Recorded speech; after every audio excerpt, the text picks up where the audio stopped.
طاقت کیا ہے؟ کیا طاقت قانون کی ہوتی ہے یا حکمرانی کی؟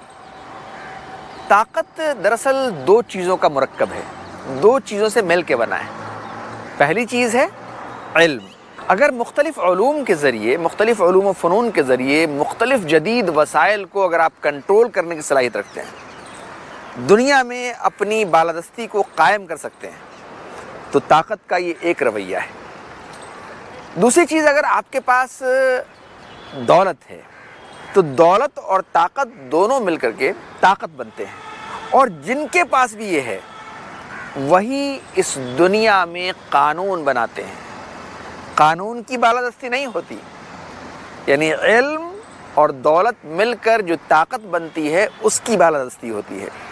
آپ کو کیا لگتا ہے یہ یو این اور پتہ نہیں کیا کیا کیا، یہ سب امریکہ کی طاقت ہے جو اس نے اپنے علم کے ذریعے اور پوری دنیا کی دولت کے ذریعے، آپ دیکھیے نا، ڈالر کو اس نے سونے کا متبادل بنا دیا اور دنیا کی تمام کرنسیز کا متبادل بنا دیا، اور اسی کی لڑائی چل رہی ہے۔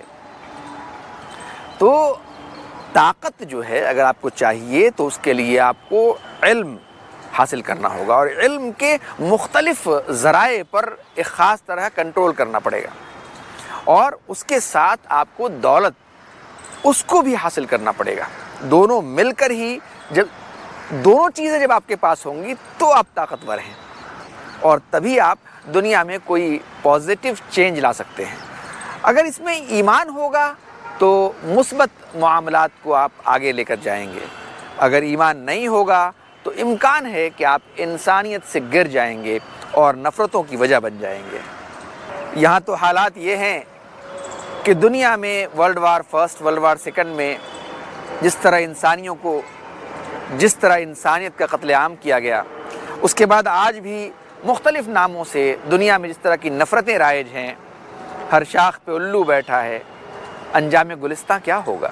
اگر آپ علم کے ہر ذرائع کو کنٹرول کر سکتے ہیں، جدید وسائل دنیا کو فراہم کر سکتے ہیں، سب سے لیٹسٹ ٹیکنالوجی بنا سکتے ہیں، اور جو دولت کے ذرائع ہیں اس کو اپنے کنٹرول میں رکھ سکتے ہیں، جیسے امریکہ نے ڈالر کے ذریعے کیا، جس طرح امریکہ نے مختلف سائنٹیفک علوم و فنون کے ذریعے کیا، اگر آپ بھی کر سکتے ہیں تو آپ بھی طاقتور ہو سکتے ہیں۔ لیکن اگر آپ کو لگتا ہے کہ طاقت قانون کی ہوتی ہے تو یہ تو نہیں ہوتی۔ علم اور دولت کے ذریعے جو آدمی چیزوں کو کنٹرول کرتا ہے وہی طاقتور ہوتا ہے۔ جس چیز کی لگام آپ کے ہاتھ میں نہیں تو وہاں آپ سب سے کمزور آدمی ہیں۔ امید کرتا ہوں کہ آپ طاقت کے لیے علم و فنون کی طرف اور دولت کی طرف دونوں کو اکٹھا کریں گے ایمان کے ساتھ۔ اگر ایمان کے بغیر ہوا تو اس بات کا زیادہ امکان ہے کہ آپ انسانیت کی تحقیر و تذلیل کا سبب بنیں گے، لیکن اگر وہ علم اور دولت ایمان کے ساتھ ہوا تو امکان ہے کہ آپ دنیا میں امن و امان کی وجہ بنیں گے اور دنیا کے مسائل کو حل کرنے کی وجہ بنیں گے، اور آپ طاقتور ہو جائیں گے۔ دوسروں کی طاقت یا دوسروں کے ذریعے طاقت، یا جس سواری پہ آپ بیٹھے ہیں اس کی لگام آپ کے ہاتھ میں نہیں اور آپ سمجھتے ہیں کہ وہ آپ کا معاون و مددگار ہوگا، آپ کو بچا لے گا، تو اس بیوقوفی کے لیے کوئی جگہ نہیں ہے۔ اور جو لوگ سر سید اور ابوالکلام آزاد کو مس کوٹ کرتے ہیں وہ لوگ بھی بہت بڑے والے بیوقوف ہیں، کیونکہ سر سید اور ابوالکلام آزاد دونوں بہت سمجھدار لوگ تھے، انہوں نے اپنے وقت اور حالات کے مطابق بہترین فیصلے لیے۔ لیکن آپ جو حرکتیں کرتے ہیں اس کو کیا کہیں گے ہم؟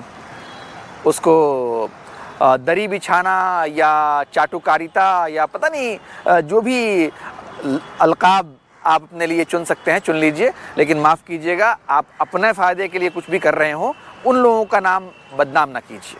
آج دنیا میں جتنے بھی ادارے ہیں وہ تمام ادارے، یو این ہو یا اس جیسے جتنے بھی ادارے ہوں، وہ سب امریکہ نے اپنے نیو ورلڈ آرڈر کے لیے تیار کیے ہیں، نہ کہ ہمارے اور آپ کے لیے۔ اب تو وہ ان سے بھی اوب گیا ہے، اب جو اس کے ساتھ ہے وہ اس کے ساتھ ہے، جو اس کے خلاف ہے وہ اس کا دشمن ہے۔ تو اس طرح کی جتنی بھی چیزیں ہیں ہمیں غلط فہمی نہیں پالنی چاہیے، بلکہ دنیا کے نظام میں اپنی جگہ تلاش کرنی چاہیے۔ جہاں ہم نے آپ کو وہ شعر سنایا کہ ہر شاخ پہ الو بیٹھا ہے انجام گلستاں کیا ہوگا، وہیں یہ بھی ہے کہ 100 چوہے کھا کے بلی چلی حج کو۔ اب یہ آپ خواہ ایسے لوگوں سے بھی اچھی امیدیں پال لیں جو خود بدتمیزی کی تمام انتہاؤں کو پار کر رہے ہیں یا کرتے رہے ہیں۔ تو ورلڈ آرڈر ان کا اپنا ایک ورلڈ آرڈر ہے، اور ہمیں جو ہے اس میں اپنی جگہ تلاش کرنی ہے۔ ہر جگہ مخالفت کر کے، ہر جگہ گالی گلوچ کر کے، ہر جگہ شکایتیں کر کے، شکایتیں مسئلے کا حل نہیں ہیں۔ مسائل کے لیے جو بھی ضروری پازیٹیو اقدامات ہیں ان کے ذریعے سے آگے بڑھنے کا نام زندگی ہے۔